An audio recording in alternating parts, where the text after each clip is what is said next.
Oh, guess what? I have a job. And you could say, well, what do you mean you have a job? Most people have a job, Avi. I have a job to do. Okay, most people have a job to do. My job is to listen to as much music as I can. And you may be wondering, why do I do that? Because it's pretty cool.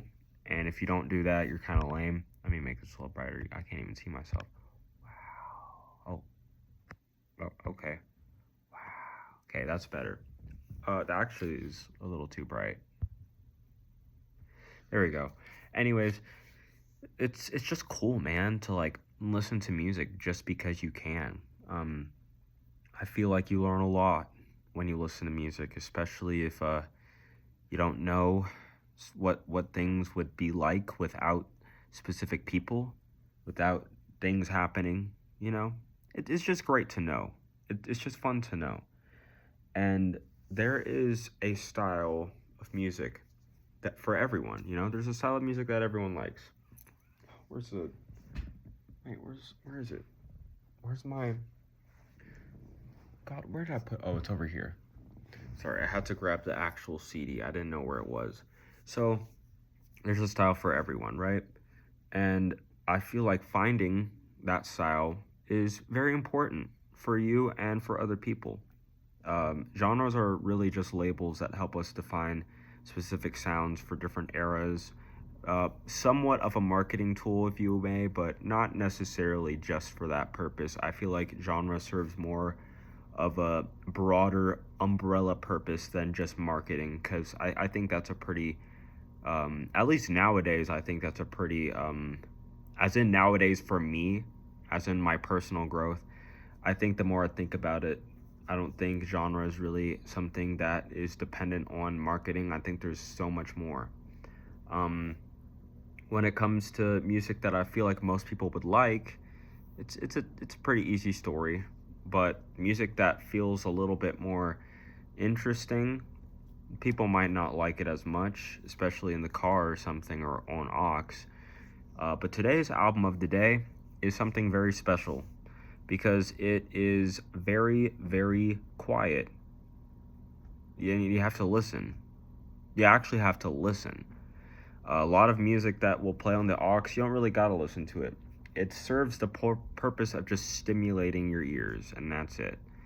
But low frequency speaker test by Jet Black Crayon is quite literally just um, listen. It's a very quiet post rock album, very very sparse. Not a whole lot of things going on, and when things do happen, it's a pretty short album.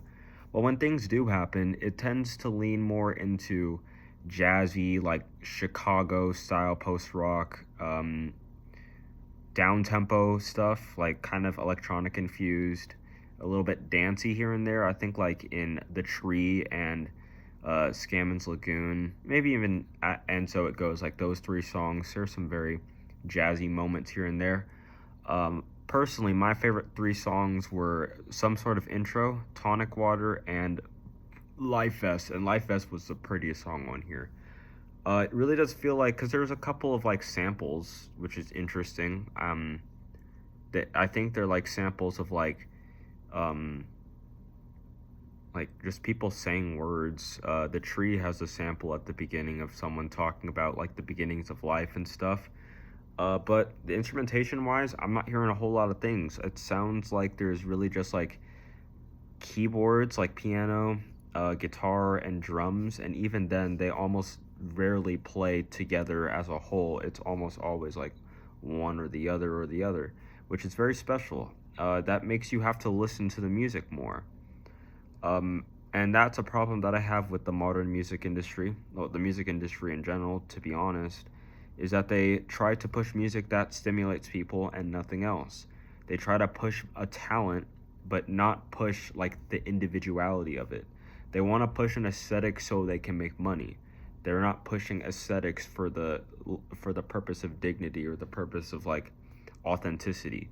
Think of all these emo pop bands that kept springing up, man. Half of these people like moved on to something else as soon as something else happened. Um, think of all of these deathcore bands just sounding like each other because they're on similar record labels, this, that, and the third. It leaves room for music like this to thrive in the underground, and then someone's going to pick it up. Think about like the emo revival in like 2009 up until like 2016. Think about like that era of time where we have all these Midwest emo acts bringing up. And, Title Fight, for example, not Midwest emo, but Title Fight, part of the emo revival, bringing back the more aggressive DIY, indie rock infused style of emo music. Think of all these people trying to be like that now. Think of that. It's insane.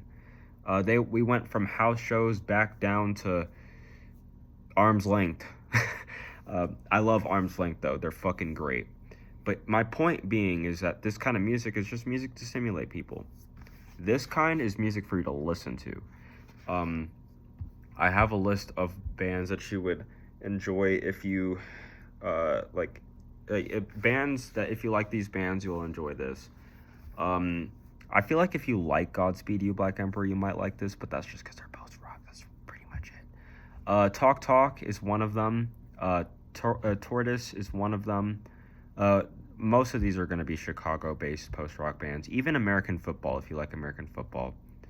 Um, and the C and the Cake, if you like ambient pop, like that kind of stuff, you might even like this as well. But yeah,